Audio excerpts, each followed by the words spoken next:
नमस्कार विद्यार्थियों, राजकीय महाविद्यालय कोटा के YouTube चैनल पर आप सभी का हार्दिक स्वागत है।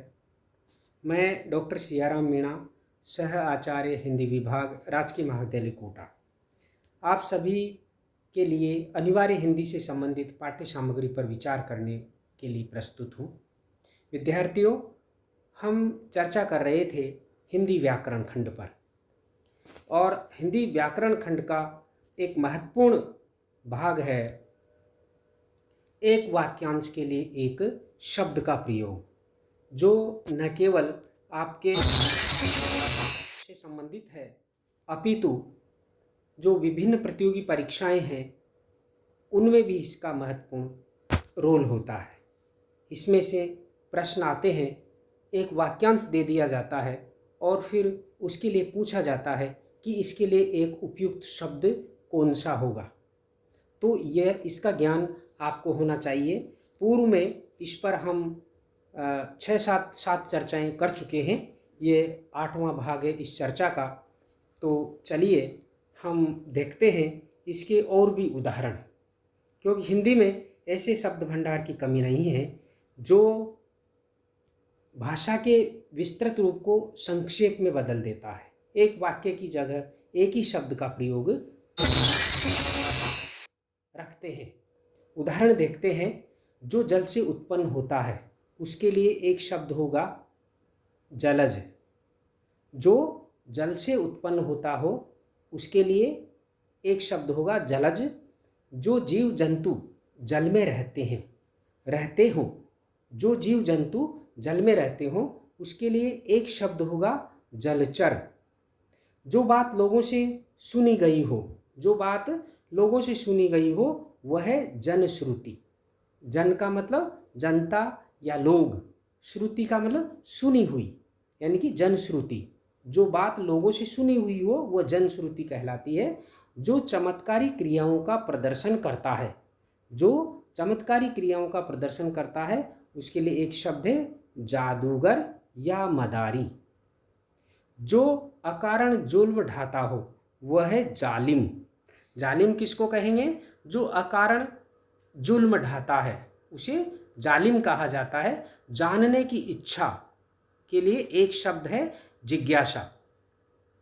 जीतने दम करने की इच्छा, दमन करने की इच्छा, जीतने की इच्छा या दमन करने की इच्छा, उसके लिए एक शब्द होगा जिगीषा। किसी को जीत लेने की इच्छा रखने वाला, किसी को जीत लेने की इच्छा रखने वाला, इसके लिए जिगीषु। और किसी को मारने की इच्छा वह है जिघांसा। किसी को मारने की जो इच्छा है तो उसके लिए किस शब्द का प्रयोग होगा? जिघांसा।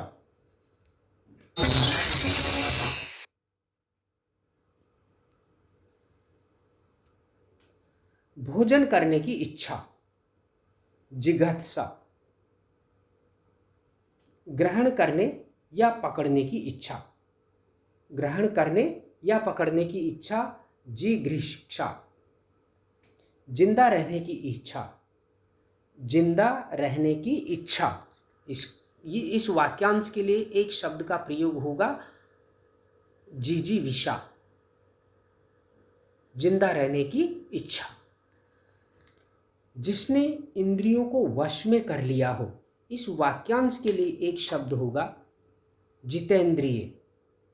जिसने अपनी इंद्रियों को जीत लिया हो या वश में कर लिया हो जितेंद्रिय कहलाता है।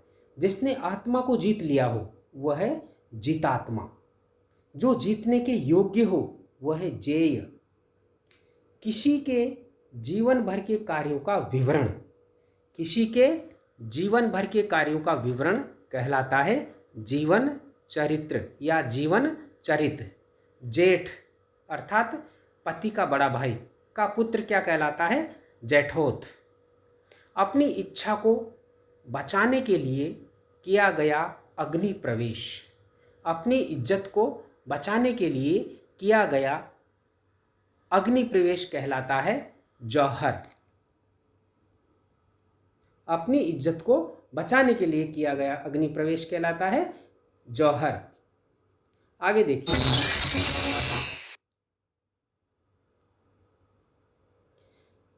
जिस नाटक के संवाद गीतों के रूप में लिखे हों, जिस नाटक के संवाद गीतों के रूप में लिखे हों उसे कहते हैं गीति नाटिका या गीति नाट्य। फिर दूसरा वाक्यांश है गुप्त रूप से घूमकर सूचना देने वाला। गुप्त रूप से घूमकर सूचना देने वाला गुप्तचर। हर पदार्थ को अपनी ओर आकृष्ट करने वाली गुरुत्व शक्ति। हर पदार्थ को अपनी ओर आकृष्ट करने या खींचने वाली गुरुत्व शक्ति कहलाती है गुरुत्वाकर्षण। जो बात गूढ़ या कि रहस्यपूर्ण हो, जो बात गूढ़ या रहस्यपूर्ण हो वह है गूढ़ोक्ति। जो बोल नहीं सकता है वह है गूंगा। जो बोल नहीं सकता है वह है गूंगा। वह पहाड़ जिसके मुंह से आग निकले, वह पहाड़ जिसके मुंह से आग निकले वह है ज्वालामुखी। जो ज्ञान प्राप्त करने की इच्छा रखता हो, जो ज्ञान प्राप्त करने की इच्छा रखता हो उसके लिए एक वाक्यांश का प्रयोग होगा ज्ञान पिपासु। लंबे और बिखरे बालों वाला, लंबे और बिखरे गालों वाला झबरा। फिर यह बहुत गहरा तथा बहुत बड़ा प्राकृतिक जलाशय। इस वाक्यांश के लिए एक शब्द होगा झील। जहां सिक्कों की ढलाई होती है, जहां सिक्कों की ढलाई होती है कहलाती है टकसाल। जहां सिक्कों की ढलाई होती है वह जगह कहलाती है टकसाल। आगे देखते हैं और भी।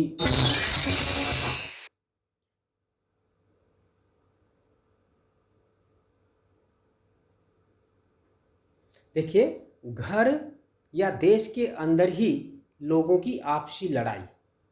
घर या देश के अंदर ही लोगों की आपसी लड़ाई, उसे क्या कहा जाता है? गृह युद्ध। गृह युद्ध। जिम्मेदारी पूरी न करने वाला, जिम्मेदारी पूरी न करने वाला गैर जिम्मेदार।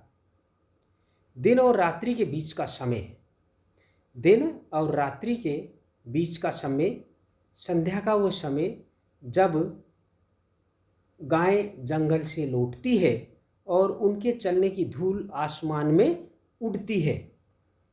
ऐसे समय के लिए एक शब्द है गोधूली वेला। गोधूली वेला। दिन और रात्रि के बीच का वो समय,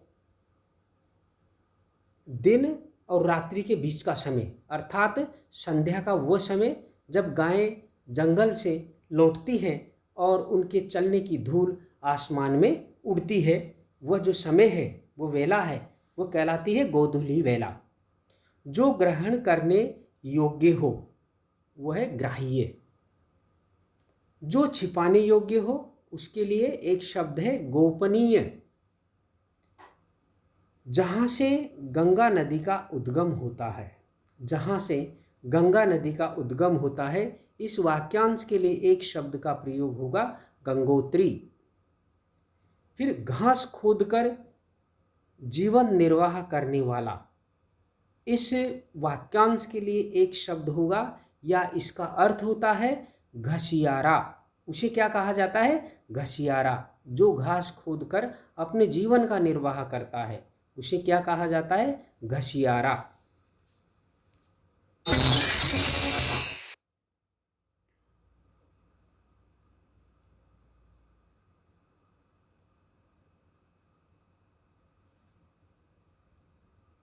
शरीर की हानि करने वाला, शरीर की हानि करने वाला क्या कहलाता है? घातक।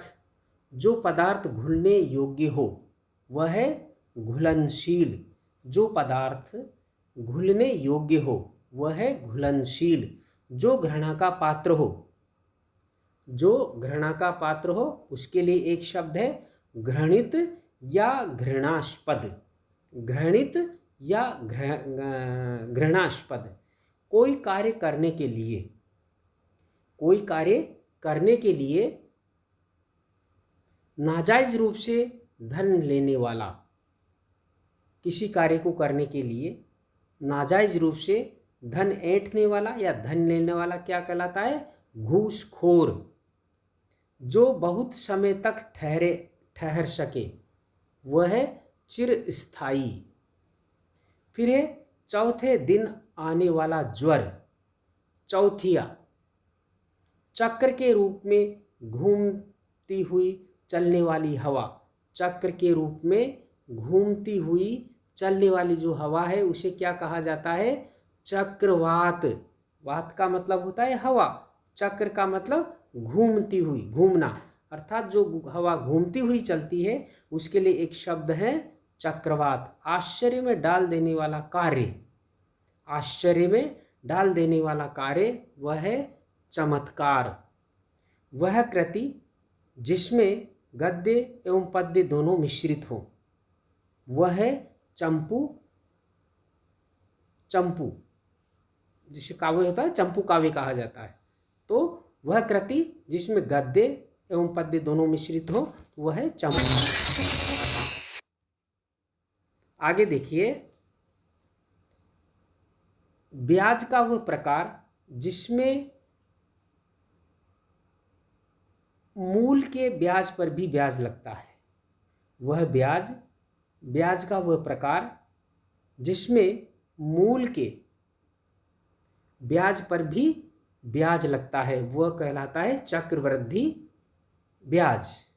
जिसके सर पर चंद्रकला हो वह है चंद्रचूड़ या चंद्रशेखर। कार्य करने की इच्छा, कार्य करने की इच्छा, इसे क्या कहा जाता है? चिकीर्षा। लंबे समय तक जीने वाला, लंबे समय तक जीने वाला के लिए एक शब्द होगा चिरंजीवी। बहुत समय से परिचित, बहुत समय से परिचित, इसके लिए एक शब्द होगा चिर परिचित। चिर यानी कि लंबे समय से। चिर निद्रा को प्राप्त हुआ उसे क्या कहेंगे? चिर निद्रित। जो चिरकाल से चला आया है, जो चिरकाल से चला आया है वह है चिरंतन। फिर है चिंता करने योग्य बात या चिंतन करने योग्य बात, उसके लिए एक शब्द होगा चिंतनीय या चिंत्य। सावधान करने के लिए दिया गया संकेत, चेतावनी। सावधान करने के लिए दिया गया संकेत, चेतावनी।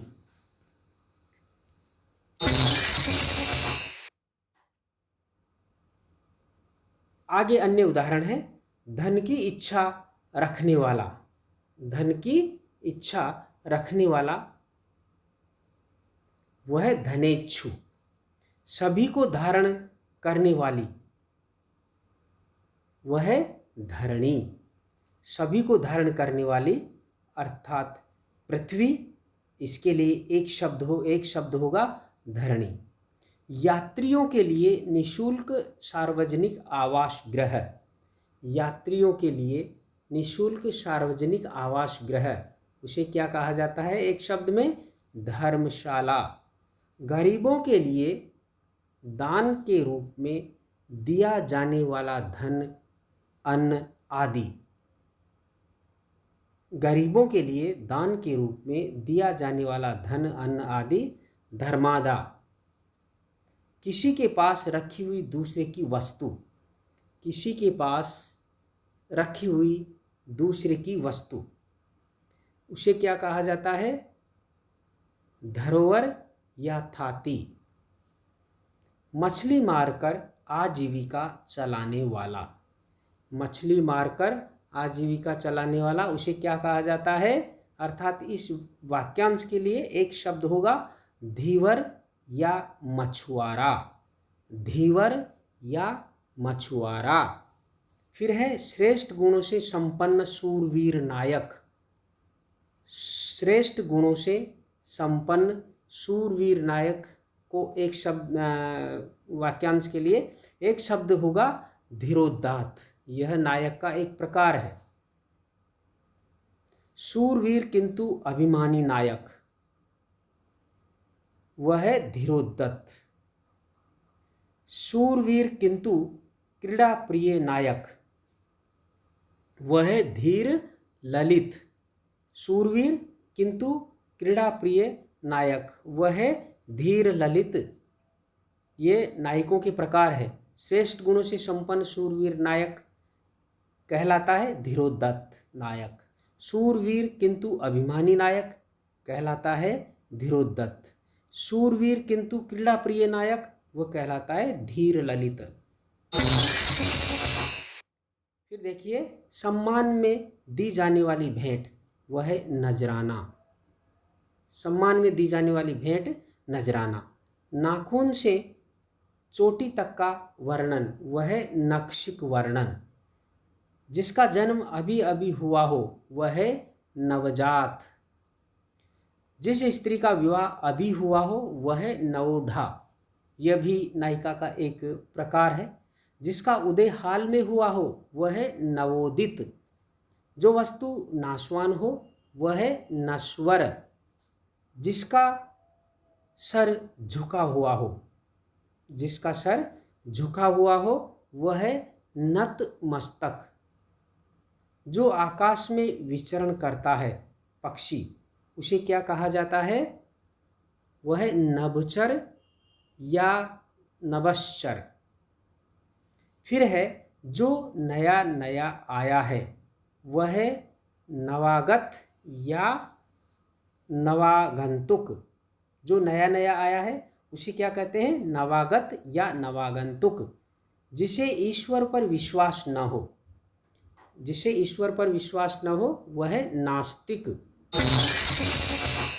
तो विद्यार्थियों, आज की हमारी चर्चा यहीं समाप्त होती है और अगली चर्चा में हम मिलेंगे, जिसका बिंदु होगा एक वाक्यांश के लिए एक शब्द, भाग 9। हिंदी, अनिवार्य हिंदी का व्याकरण खंड, एक वाक्यांश के लिए एक शब्द, भाग 9। अर्थात जो अगली चर्चा है वह इस बिंदु पर 9वीं चर्चा होगी। धन्यवाद। आप पढ़ते रहें।